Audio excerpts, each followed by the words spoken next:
Today we will be attempting to land the C2 at Lorville, right outside of City Gate 4. The C2 is currently the largest available cargo carrier, but it has a front and rear vehicle ramp, so it's Quantum excellent for travel hauling vehicles. engaged. Although you can take it to any moon surface to load up vehicles, you might have to deal with other players also trying to use those garages, or maybe even causing problems for your ship while you're loading. One advantage to Lorville City Gates is it is rather underused. You don't really see people going there to load up their ships with vehicles. One of the common problems people face at the city gates, though, Quantum travel is that complete. ships have a restricted area around the city, and you can't legally land close to a gate. What we're going to do here is attempt to fudge a landing by starting outside of where you can land and then just move in, and as soon as the autopilot engages, cut the engines and drop to a skid. So this is the iconic structure marking Lorville. The spaceport is immediately on the other side of it,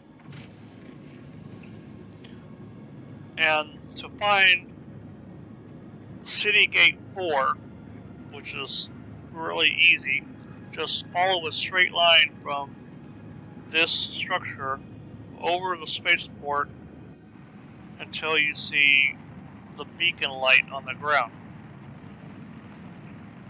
Do not attempt to fly under this structure.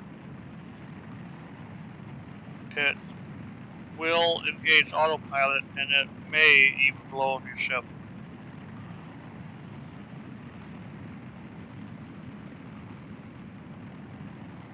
So that beacon you see down there is in the middle of the spaceport.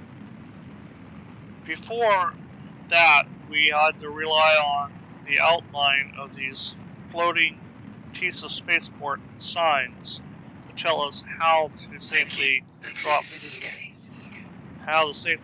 down into the spaceport. Now that audio you heard from air traffic control is a bit of a bug that currently exists in this patch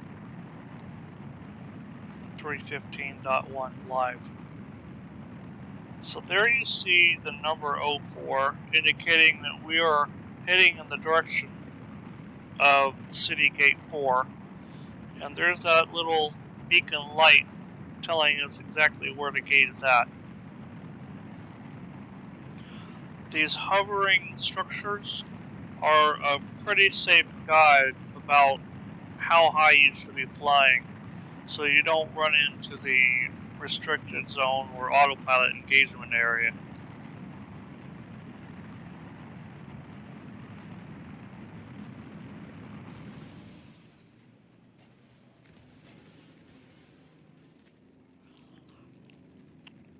That big rock down below is your landmark to locate where your ships should be dropping down. If you come down near that, then you won't be triggering the autopilot that steers your ship in some odd direction that you may never recover from. Again, our goal here is to prevent the autopilot from taking control, or rather, taking control back when it tries to.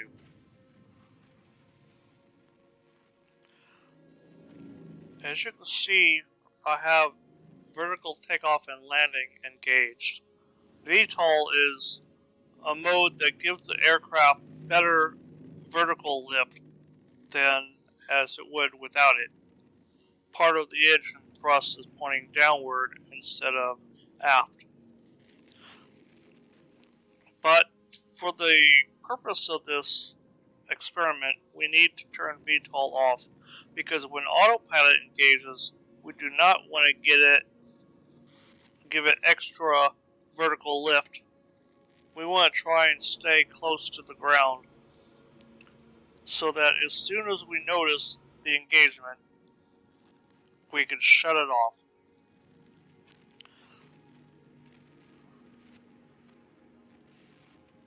Okay, so this should be just high enough to get over that hill. We want to make sure that the proximity assist is turned off, because we don't want to have the ship get pulled down to the ground suddenly. And we need to adjust the speed so that it doesn't take off too fast or go too slow that we don't make it to the gate. And with this ship, I'm going to go ahead and bring it down to probably about where the red line starts.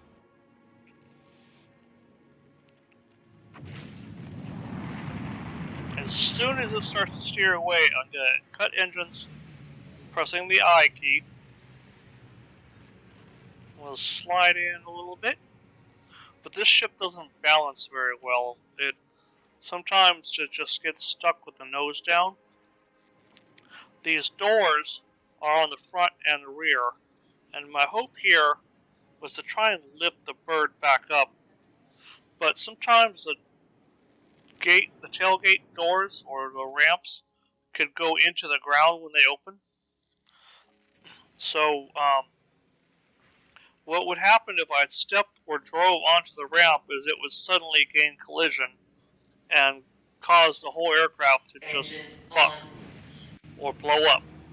So we don't want to do that. We don't want to step onto the ramp while it's in the ground. So now we'll try to open it again after letting the autopilot move us a little bit. And here you can see we're a little more stable, so the ramps should settle on the ground safely.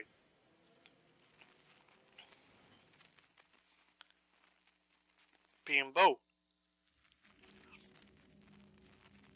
That's a little short circuit humor, if you've ever seen that movie.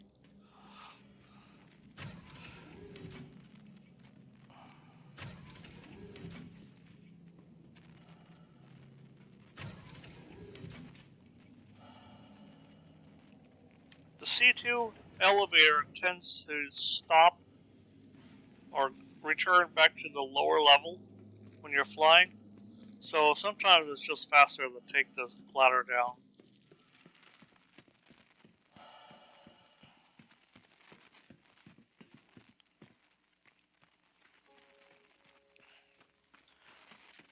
I walked off the ramp a little slower just to make sure that it didn't buck or kick or do anything devastating to the plane.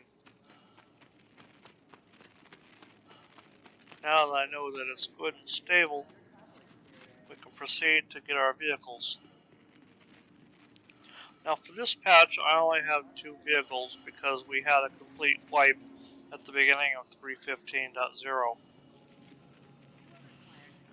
So in the time that I've been playing since, I have purchased 1 vehicle, the Grey Cat PTV.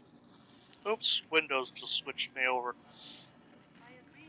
And then the Grey Cat Rock is actually one that's in my ship hangar, the RSI ship hangar.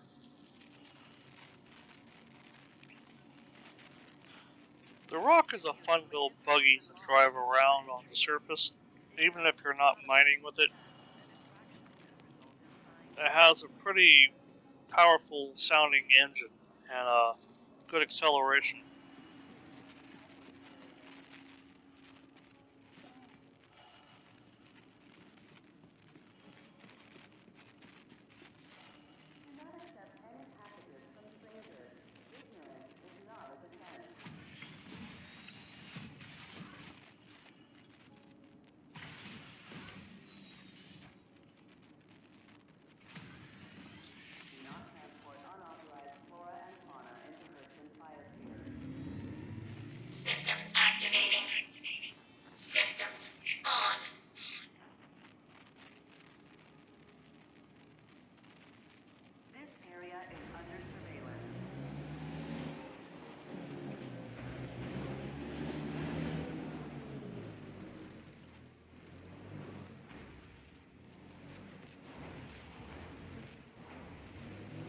Now within this cargo ship, you got a little alley here in the middle, right in front of the elevator.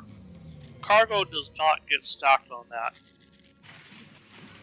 So, if you're just interested in the visual aesthetics of storing a ship, you can put it there and it should look fine when the cargo is loaded. Truth be told though, right now in this batch, you can drive through or walk through any cargo that's stacked in there. So if you want to run around with a ship full of cheap scrap, you can hide vehicles, even small ships, inside of that, and nobody will see it. They might see it on radar, but you could walk out of it, maybe just peek a FPS weapon out through it and start shooting, and they wouldn't be able to see clearly where you're shooting from.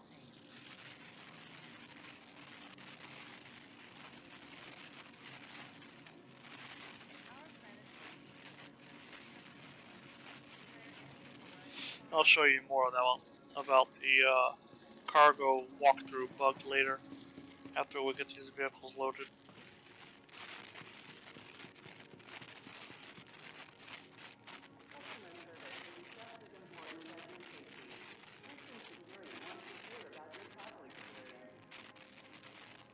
If you're wondering about the quality, I'm still kind of new doing the video recording and trying to patch in voice.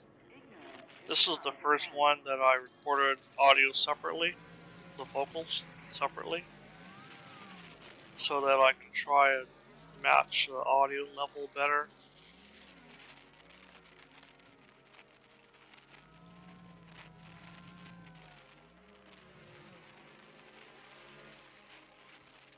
Thank you, and please visit. Previous videos I did, including a guide for new users in 3.15.1, had all the audio recordings during gameplay.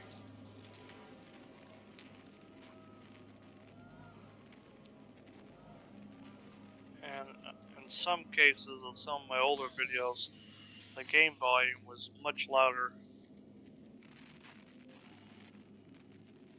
So it takes a little work tweaking it. I'm using the Windows video recorder to produce this, and I was hoping that the ability to record audio could be built into the application, but in fact it is not. You cannot record while you're reviewing the playback to add another track. So I have to record the audio on another app, the Windows voice recorder, I think it was called, and then import that into this video. Just a little interesting side note. So here, as soon as I turn on the engines, the autopilot overrides. But I forgot my cruise control was turned on. So as soon as autopilot turns off, I could have taken off straight up, but I didn't. And my cruise control is still running me to the rock. I had to shut down and figure out what's going on here. And at this point is when I realized, oh, I can turn cruise control off and have better control.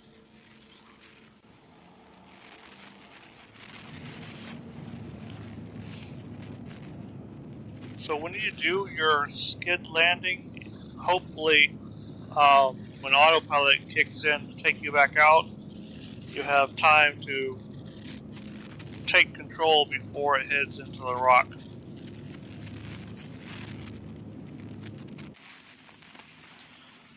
This is the cargo, a full ship of cargo.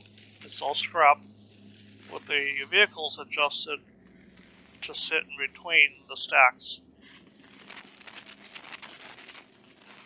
As you can see, the vehicles are completely hidden other than markers, and you can run right through the stacks.